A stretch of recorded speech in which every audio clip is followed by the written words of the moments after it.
having Gordon Scannell present to us about making a contact with the International Space Station. You've probably heard Gordon is Alan, my cousin.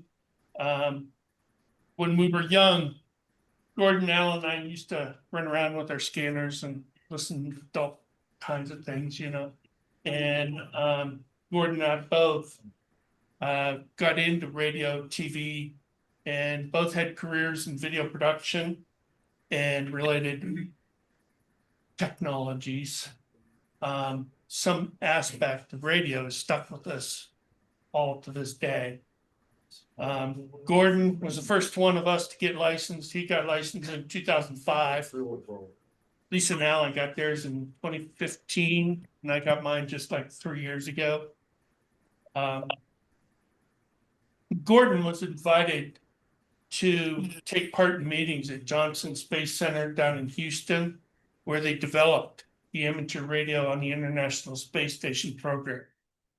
And he has served as an ARISS volunteer mentor for different organizations when they host a contact with the space station, working with the staff, local amateurs that set up the radios and so forth, and getting the whole program lined up with NASA and everybody. He also represents ARISS at events, including their booth at Dayton Hamvention. He's been actively involved with clubs in the Detroit metropolitan area. Served as a club officer, participates in a CERT team and special events in the area. So tonight he's going to share with us what goes into hosting a live scheduled contact with the space station. We'll do some questions at the end. Gordon, all yours.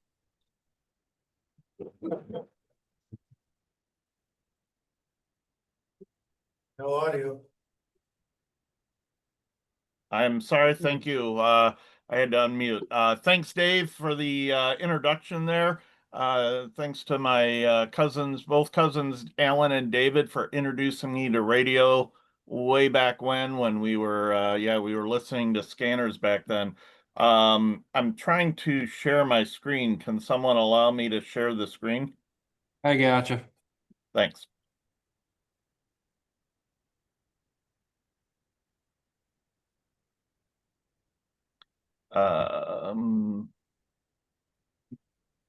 So I became, like David said, I became licensed after a lot of procrastination. Dave Dave and Alan introduced me to scanning a long time ago, and I finally became licensed in 2005.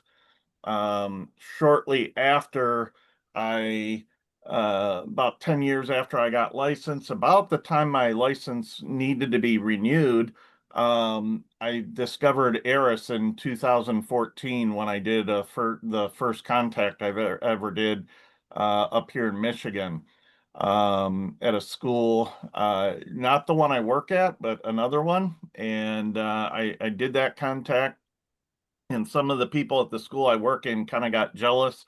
So they said, well, we can do that too. So I applied for another ARISS contact, did that in 2015. And after that contact, I reached out to ARISS and I said, this is really cool. How do I do more? They said, well, become a mentor. I didn't know what that all entailed. They said, come down to Houston, you'll find out. And from there, I became an official mentor in November of 2016. So what I'm going to talk to you tonight about is both doing contacts at schools, official ARISS contacts, as well as if you just wanted, like just as I logged into the meeting tonight, I was able to listen to the ISS downlink as it flew over my house. So you can do that. They are transmitting, and I'll go into a little bit more detail on ways that you can do that. So let me get back to my presentation. Who and what ARISS is? Well, I'm not going to read a lot of slides here tonight, but I'll show you a lot of information. But these couple slides to start things off. Amateur radio on the International Space Station is a collaborative venture including international space agencies and international amateur radio organizations around the world. We partner with AMSAT, the Amateur Radio Digital Corporation, or ARDC, the ARRL, of course, our friends at NASA, KSIS, Roscosmos, which is the Russian version of NASA, JAXA, which is the Japanese space agency, CSA, which is the Canadian Space Agency, ESA, European Space Agency. Space Station Explorers is a group that works with teachers and students, and there are so many more.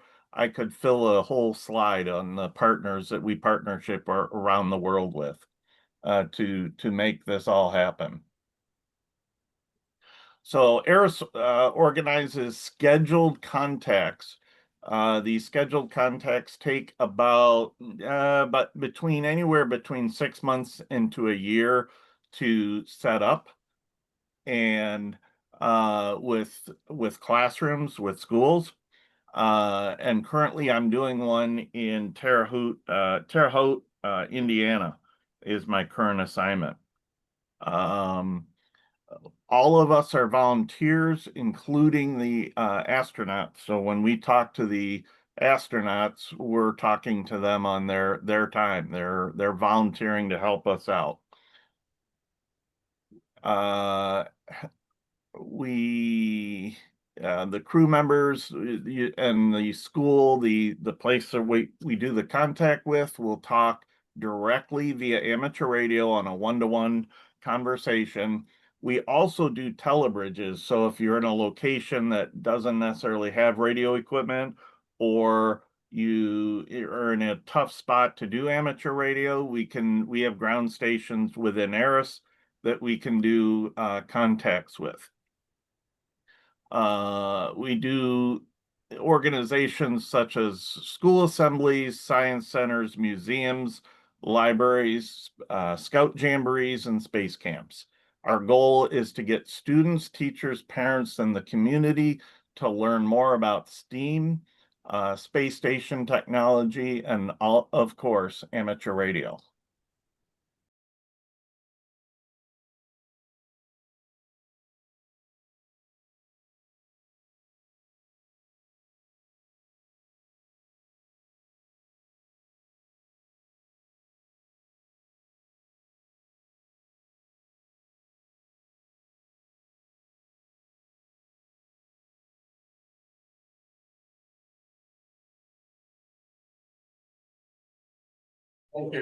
Yeah. Okay, sorry about that. So, Okay, the come on. next thing I want to do is I want to start off with the equipment that is on board the ISS. So can anyone spot here in the pictures, the two pictures here, the antenna on the bottom side of the Earth-facing ISS? If you can spot it, There it is. this is the antenna that when you talk to the ISS, this is the antenna that they are using. And I'm going to show the next slide here. We'll go inside the International Space Station and welcome aboard the International Space Station. Does this resemble any of our home ham shacks? Maybe mine as I look around right now. Can anyone here spot the ISS radio and power supply? It's currently in the picture. And if you didn't, here it is right here behind the astronaut. And I believe that's Nick Hague. And there it is. There's a little bit closer up view of the radios on the bottom, which is a Kenwood 710G that has been modified. And the kind of tan beige box behind it is the power supply for the radio that we sent up in March of 2020. And here's a little bit cleaner picture of the ISS radio. with two astronauts that are doing a contact with that radio. So the frequencies we use that we'll talk about is we do APRS on 145.825, both uplink and downlink. We do slow scan TV events at 145.8 on the downlink. We do scheduled ARISS contacts. The uplink frequency, we do not publish that, just so that the school or the organization that we are working on is the only one that gets that frequency. And then 145.8, if there was a ARISS contact, I did a ARISS contact a couple years ago in Erie, Pennsylvania, and I know you guys could have heard that in your location. You can simply listen in on 145.8 and hear the astronaut. The voice is the crossband repeater. The uplink is 145.99 with a PL tone of 67. And the downlink is 437.8. And Ham TV, which we introduced years ago, is back on station. It is back online, and it is operating at 2395 megahertz on the downlink. And there is actually an ARISS contact coming up that is going to be utilizing Ham TV, so look for that in the future.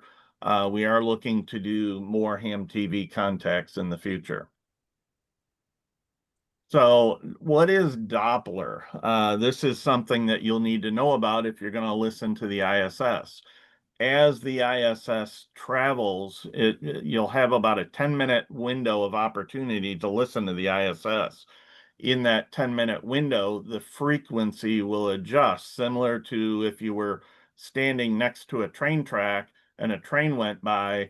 The tone of the train would change from as it was getting closer to you, as it's right in front of you, and as it goes further away. So Doppler, if you set frequencies below and above your primary frequency, which is, for example, 437.8, you set a few frequencies below that, a few frequencies ahead of that, with the center frequency being when it's right in front of you, you'll be able to listen to a whole 10-minute contact pretty clearly. The AMSAT UK, the previous slide reference, has a great article, and I'm a big fan of QR codes, as you'll probably find out later throughout this presentation. I've given you QR codes to every link that I have provided in the presentation, but this AMSAT UK will give you a really good guide on how to do introductory to amateur radio and how you start working the satellites. So another website, a tool that I use before I even listen to the radio, is the ARISS current status of ISS station. So there are a few stations on the ISS. There is a station in the Columbus module, and there's a station on the service module, kind of on opposite ends of the station. And this chart will show you, this website will tell you what's currently active on the Columbus module. Right now, the Columbus module is set for crossband repeater, and it tells you the frequency. 14599 is the uplink, 437.8 is the downlink, with a by the way, PL tone of 67 on the uplink. Right now, there is no planned power off for the radio. When there is, that will be indicated below the frequencies. And here's a close-up of that information. Always look ahead. If you're trying to listen in on the ISS, look to this website before you do, because it might be turned off. This screen capture was as of yesterday. So right now, the crossband repeater, and I just heard it just before I came into this meeting as it flew over my house. So it is turned on and transmitting at those frequencies. Again, ham TV is also on board, and right now it is turned off because there is actually a cargo capsule that is arriving on space station today. So during that docking, we have to turn the ham TV off. The service module radio is set for currently is set to 145.825, and it is handling the APRS function, both uplink and downlink. So if you want to beacon to the ISS, you can do so. There are scheduled slow scan TV events. I don't know if there's any coming up. There was a couple at the end of the year. But that operates on 145.8. And again, down below the frequencies, it tells you any time that the APRS is turned off ahead of time. So if you're going to listen, I highly advise checking this website out first to know whether it's actually turned on or not. So another website that is very, very useful is amsat.org status.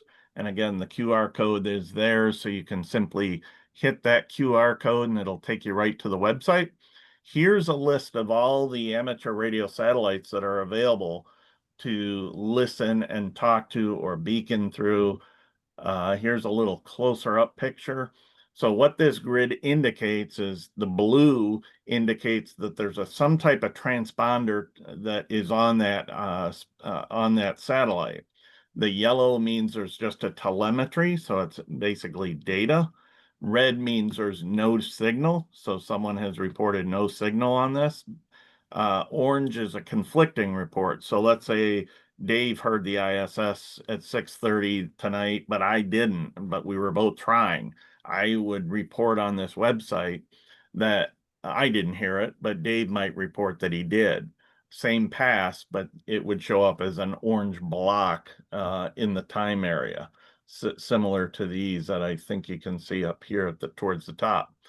And then purple is the really the fun one is the purple indicates when you have an astronaut that is actually talking. And typically you'll hear that only on the ISS. Here's a little bit closer up view. I've kind of shaded out the top, but down the last 3 rows is the ISS data, which is slow scan TV and APRS. The ISS DATV is the ham TV, and the ISS FM is 2 things. It's crossband repeater, and it's also any type of ARISS contact on 145.8. So when can I actually expect, I mentioned talking to an astronaut. When can I talk to an astronaut? Well, as you saw in the previous slide, there have been no purples recently. So I wanted to show this. I talked to Dave the other day. Here is a sample of 6 astronauts and their daily schedule of what they're doing. So each one of those blocks represents either an experiment or some type of rest activity. They do exercise. There is a stationary bike on the ISS that they pedal around on, pedal and stationary. And then on the far right, you see pre-sleep. Those are typically in the evening time is when you might catch a astronaut on the ISS talking on the crossband repeater. Again, you'll listen to the crossband repeater frequencies to listen in to an astronaut that's talking on the station. So another website that I use as a tool is this nice site that's done by the European Space Agency that shows real time where the ISS is. I took this snapshot at about 10:40 this morning, and it was roughly around Hawaii, flying over Hawaii and traveling in an arch this is the typical arch as it flies around the world. And this site is very handy to see real time. This can actually be used to actually kind of check your satellite tracking program, because this is a live shot of where it is. Any satellite tracking app that you use should be seeing the same thing. Here's another tool I occasionally use. It's on amsat.org. This is a past prediction site that shows a lot of different satellites and where they are located. And it'll actually beep and tell you when one is above you currently. So for Android and Apple users, here are some satellite pass prediction software, and I'll talk about slow scan TV apps. So ISS Detector and ISS Detector Pro is available both on Android and Apple. So is an app called Orbit. Heavens Above Pro I use. I'm an Android guy, so I use the Pro version of Heavens Above. GoSat Watch is a very good one that's available on the Apple Store. Robot 36 is a app that's designated for decoding slow scan TV, and SSTV Slow Scan TV is an app on the Apple Store for your iOS devices. I also look at and use Look4Sat is a good program or a good app as well for Google or for Android devices. So once we get to do an ARISS contact at a school or an organization, or if you want to do ARISS contacts in your home shack, this is the recommended hardware that we recommend you to have. Starting off, we have a circular polarized Yagi antenna on an azimuth elevation rotor, such as the Yaesu G5500. It's kind of shown there on a tripod, usually on a rooftop or next to your house. We do recommend the use of a receive preamp. The reason for that is the Kenwood 710 that is on space station has been modified. It only transmits at 25 watts output because of all the other experiments that are on space station. So we recommend you to use a 50 to a 100 watt transmitter, but because they're only using a 25 watt transmitter, we recommend a mast mounted preamp that is powered through your coax and will boost signals at the antenna. We also recommend the use of a polarization switch to change the polarization of the antenna in case, depending on the alignment of the space station as it flies over you, that sometimes is handy. So you also have a interface to your rotor to a computer. The computer can automatically track the space station, and I'll go into some programs that do that. I show the 12-volt power supply. I have a trusty UPS beside me that powers up my radio. Won't power it up very long, but I could get a contact in if I lose power in the middle of it. The red indicates our backup station. NASA always requires us to use a backup. Generally, what we do on the backup is we have a vertical antenna, again, a receive preamp, a transceiver. We typically use, again, a 50 to 100 watt transceiver. If you don't have a 50 to 100, you can add an amplifier, an outgoing amplifier to get you up to 100 watts. You want to be the strongest signal that goes up to the space station. Here is an example of the AMSAT Leo Pack. It's actually manufactured by a company called M Squared. This is a very compact 2-meter and 440 antenna. This can actually do the crossband repeater because you have both 2-meter and 440 antenna on one mount. And it's available if you go to the AMSAT stores webpage, which there's again the link or the QR code to take you there. That antenna is available to purchase through AMSAT. Here are some rotors that we currently use, the Yaesu G5500, which it would be your antenna would be mounted to, that rotates both azimuth and elevation.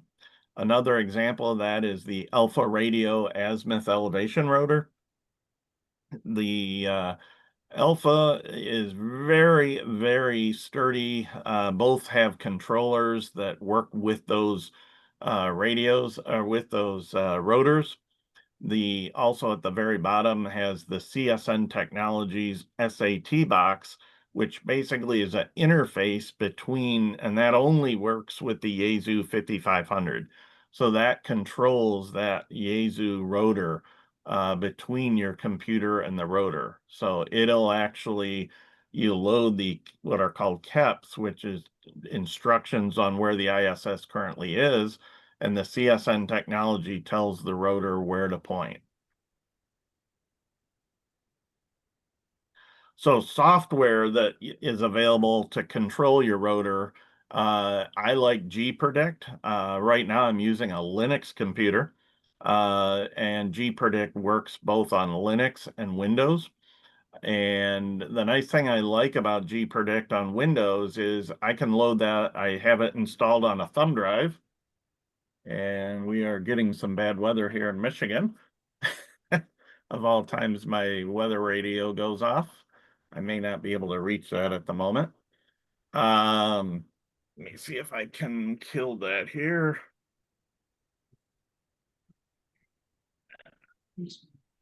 Try to kill that. Luckily, I have that on a battery backup, and so I'm not going to be able to reach that right now. So gpredict works both on Linux and Windows. On Windows, it'll actually work off of a thumb drive. So you can basically run it portably, which I really like to do. So if I'm at work, I can run that off of my thumb drive and it'll work just fine. I'm going to try to close that weather alarm here. Give me a second.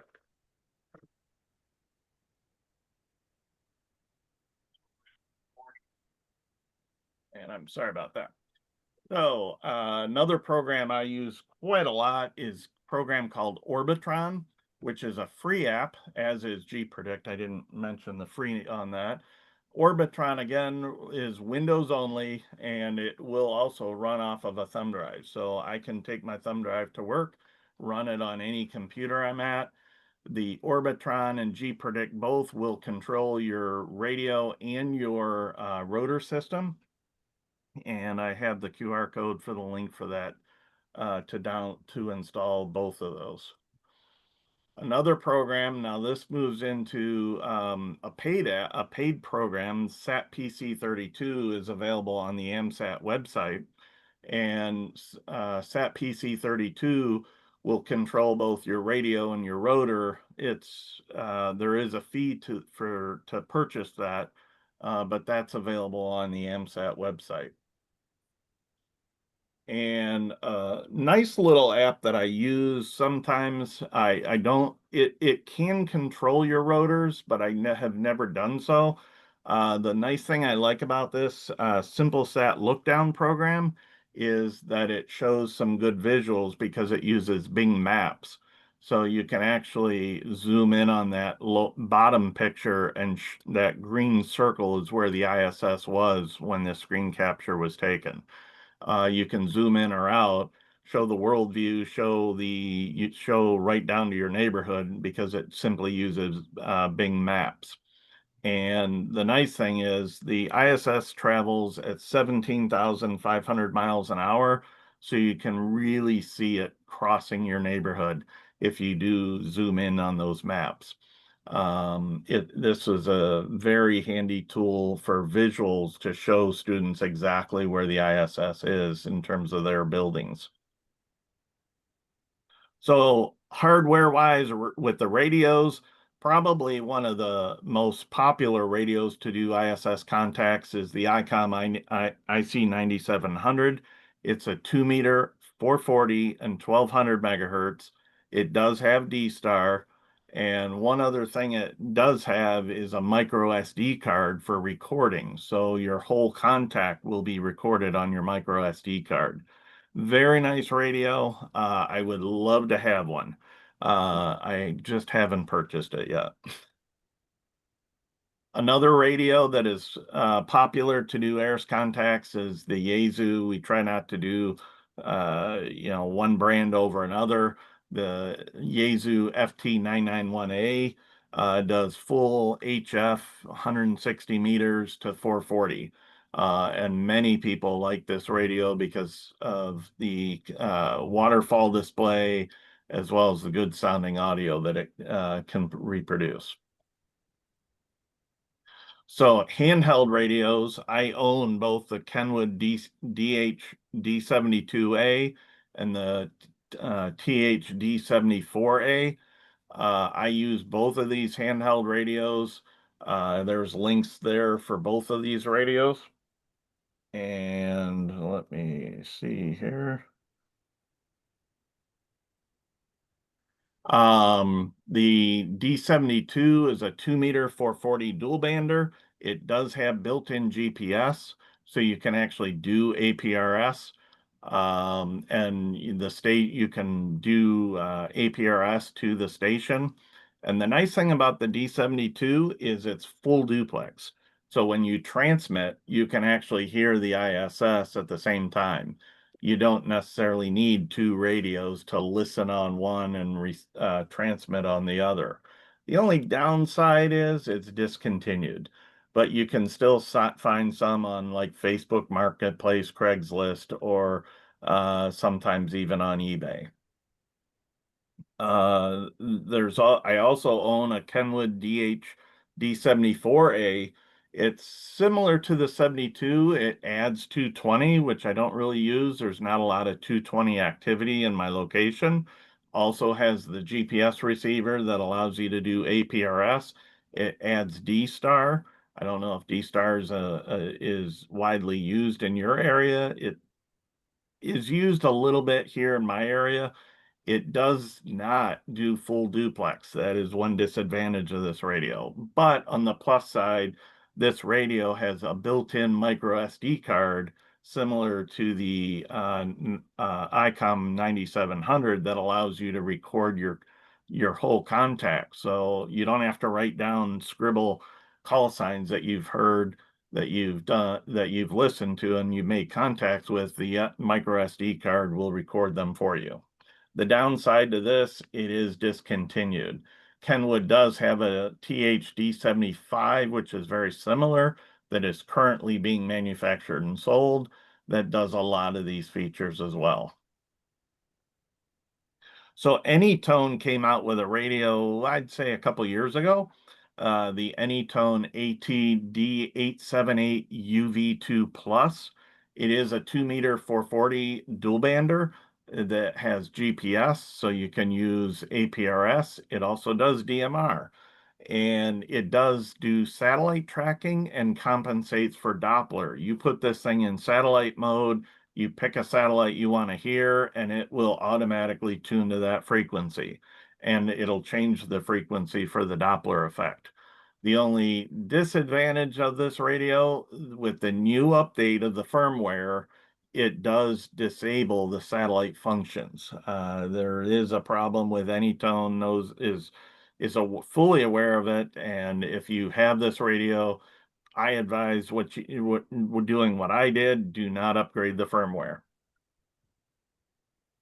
So I want to show that this is really simple to do. If you're not even licensed and you have a scanner radio and a smartphone, you can do slow scan TV with just a handheld radio and a smartphone. With my handheld scanner, I also use an Arrow dual band antenna with a built-in duplexer as well. This is the Alaskan antenna by Arrow that I use with sometimes that I plug into either an HT, amateur radio HT, or a scanner to listen in on passes. Here, So my little grandson, he was about 5 years old, came out with me one day, and he and I listened to the ISS together. This, I believe, was his first time listening to the ISS. So I'm kind of showing him exactly where to point the antenna. His mom pulls up behind us and says, "What's my son doing out in the rain?" And my grandson very quickly says, "Well, we are wearing raincoats, so we're protected," which I didn't know whether I should laugh at that. So in terms of passes, you'll kind of get a couple different types of passes.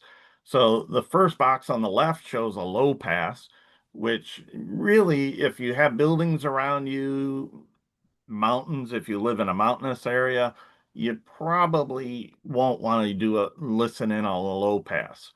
So if you see that hairline line that goes towards the bottom of the circle here, that shows where the ISS is going to be.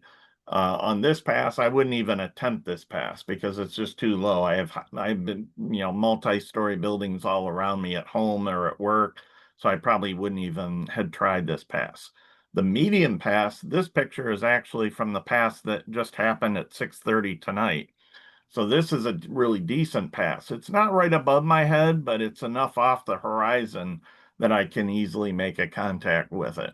So the curved line that you see here shows the with the arrow here shows you the direction the ISS is passing by. And then the high pass here, the last picture on the right, almost a 90-degree pass. I think this was about an 85, 86-degree pass off the horizon. So very high up. If you were using a directional antenna, you'd really have to point that really straight above your head in order to hear or pick the ISS up.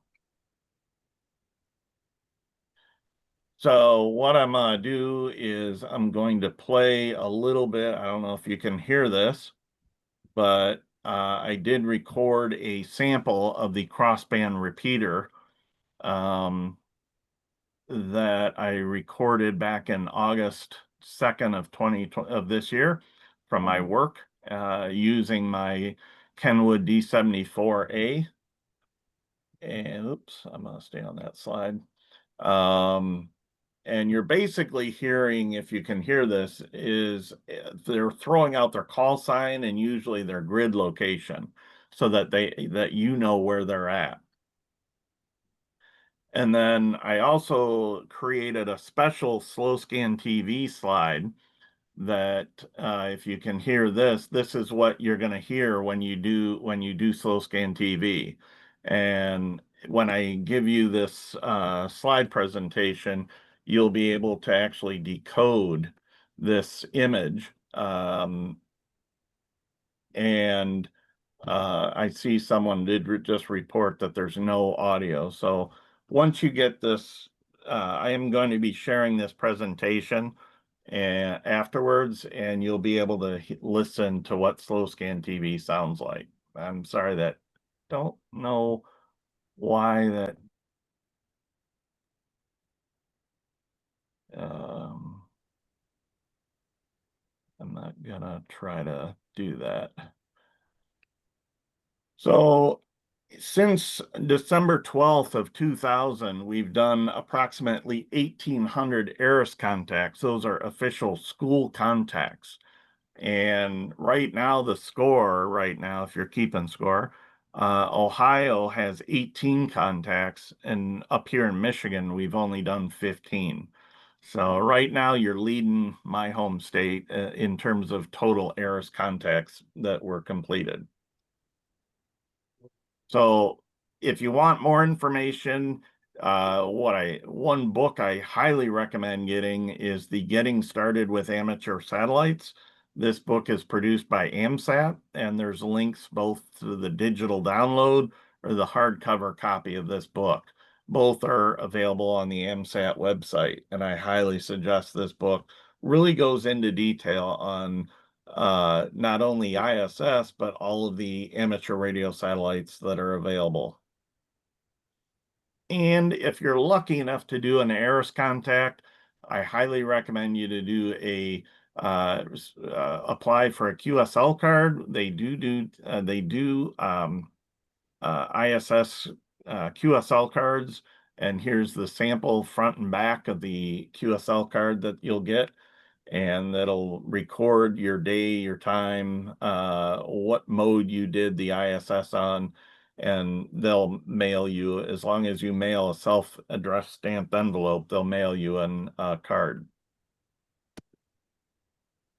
Finally, I'm going to leave you with these websites, both our ARISS.org website, our YouTube channel, which has a lot of our contacts listed on them, as well as informative videos on how to do ARISS contacts. Live.ARISS.org has a lot of the different ARISS contacts that have gone through there. We have a Facebook page, the ARISS international page, and then we also have a Facebook page for educators.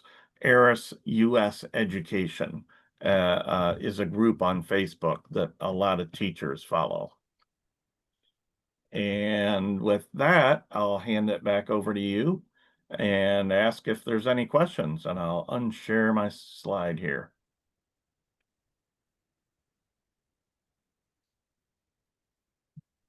Anybody, any And questions? can you hear me?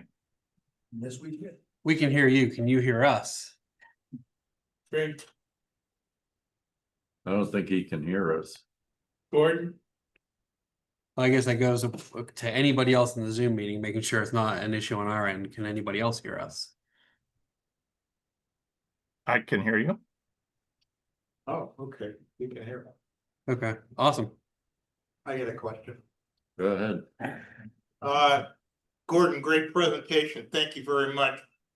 You seem to focus on Yagi antennas, and I'm working with a university that bought, I'm trying to remember who makes them. It might be M2, but I think they're called egg beater antennas. Any Yes. experience with those, and what are your thoughts on them? Well, I own a couple. I own a 2-meter and 440 egg beater antenna system. In terms of the, I have used the egg beaters for an ISS contact. I've used a Diamond X50 vertical antenna, and I have the egg beater also installed outside my house. Now, typically, the vertical, if you had one of those high passes that go right above your head, the Diamond vertical that I have would be, basically deaf to the ISS, as it goes right over the top of the antenna, where an egg beater really can do those 90-degree passes very much better than a vertical. Their pickup pattern is better prone to 90-degree passes. So it kind of depends on what type of pass in terms of what type of antenna works best. So I do use both of those. How would you compare the egg beater to the Yagi? The Yagi is very directional, so you're pointing that right at ISS, where the egg beater, you simply install it and it's an omnidirectional antenna. So it's picking up everything around you in a circular pattern. So it's not as directional. So a Yagi is gonna pick up exactly where you point it, and not so much on the backside or to the side of it. So if you want to install, like, my vertical and my egg beaters are on my rooftop, and I install those and leave them. If you don't have a rotor system that you can turn a directional antenna, the egg beater and the vertical is the way to go. Thank you. Yep. Anybody else? Ron? I'm correct, you said the video is at about 2.3 gigahertz. So is there some type of transverter you're using or down converter? Yes, and matter of fact, I meant to put a link to, and I'll share that, a link. There is a European website that has a lot of useful information if you want to set up a, HDTV receive site. So there is some hardware available. I've made some inquiries, since the HDTV went live about a month or two ago. And I still haven't purchased anything for my home shack, but there is hardware available to receive 2300 megahertz. You know what converts down to? I'm sorry? What does it take it down to? What does your radio end up receiving it as? Well, it's not really a converter. What you'll do is you'll basically use a satellite, like a dish antenna with an LNA on it, that sends the signal to a 2300 meg receiver, and then the receiver will have audio output of that. You're not trying to down convert it into a ham radio. You know, most satellite dishes go and take, whatever the satellite signal is and convert it down to like 950 to 450 megahertz. They go down the cable. Well, you're going to have to use like a probably I think 5 to 6 foot dish, even like I know some people have used about a 3 foot dish to do ham TV, and it does work. You can get some reception on that, but it will require a satellite type dish with an LNA mounted to the satellite dish. And I didn't, it is kind of a newer system, and it just went online. It is, and I forgive me, I didn't want to overload the slide deck here with a lot of information, but and I can send a page that has some information on what equipment is out there that is capable of doing this. Most like, television, like, for like commercial, hey, like Dish Network or DirecTV, use something called a LNB, not an A. Mhm. It's basically an LNA with a converter. It just basically block converts the high frequencies down to the lower frequency that the cable can handle and then the receiver can handle at the other end. That's Correct. what you wonder what they did. Okay, anybody else? Last time. Gordon, I was wondering, for one thing, does ARISS with the scheduled contacts, most of what I've seen are intermediate schools.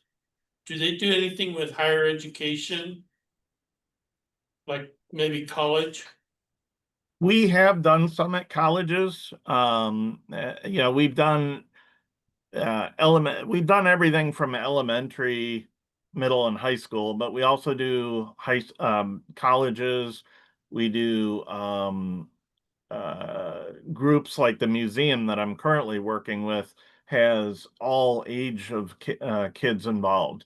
I don't think there's no college age kids in this one, but we've done some with college age kids.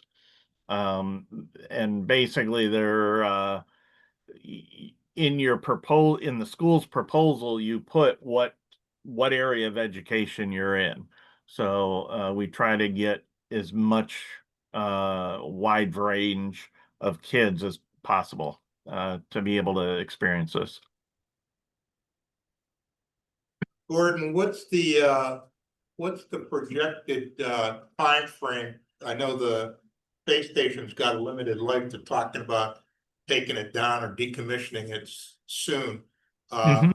What do you think the next step is gonna be as far as the amateur radio is concerned? Well, it's not what I think it is, it's what I know it is. ARISS is currently working on a payload to go to the moon. So we are going to be on the Lunar Gateway. So get ready for the future. You know, it may not be called ARISS because ARISS is amateur radio on the International Space Station, but the next wave will be, I don't know, you know, create an acronym for the moon because that's where we're all going. Cool. Uh, Would be pretty cool. After the moon, you know, we'll go beyond that. Ron? Now, there will be private, Earth orbit, space stations, coming up, maybe Bigelow or some others. Is there any talk of, having them, with an amateur radio station as well, just like ISS have? Or even transferring equipment from the from the ISS over to the private station before it's deorbited? So earlier this year, we did an experiment kind of in that realm. I don't know if you heard about the FRAM mission, that basically was a polar capsule that only lasted a few days, but it had it had ARISS equipment on board. That was a Dragon, if I recall. What's that? That was a Dragon space capsule from SpaceX. Yes. That was we know that we realized that the ISS, you know, won't last forever. We all like it too, but it's kind of aging. It's been up there for a while. So ARISS is actively looking at the next steps, including private missions, private capsules, like the FRAM-2 mission that just took place earlier this year, as well as other missions that, you know, maybe go to the moon, maybe go to other places. So we have connections. We work very closely with NASA, as well as the private missions like Axiom, that do send citizen, private, non-astronaut, not NASA employees to space. I see, I believe Axiom wants to attach, to the ISS. In fact, it's gone to the ISS already. At the time when it really comes down to decommissioning, I could see how they could move valuable equipment that cost a lot of money to get into orbit into the private, sector, and let it continue, in orbit in a different vehicle. Right. And there are plenty of vehicles that visit space station. You have the Soyuz from the Soviet Russian side. You have a lot more from the American side. You have Cygnus. You have the Dragon. You have Axiom aboard Dragon. You have a lot of different opportunities to move equipment from ISS either back to the ground. It'll probably come back down to the ground and then be launched back up. The ham TV system that we just put in place, we had that up on station earlier. It stopped working. We brought it down on a cargo craft and it relaunched on a Dragon capsule. I believe it went back up on a Dragon capsule last year. So a lot of opportunity to get hardware, ARISS hardware, to and from station and on to their next vehicle. Okay, anybody else? All right, we'd like to thank you, Gordon. We really appreciate it. Great presentation. Thank you for having me. It was a pleasure.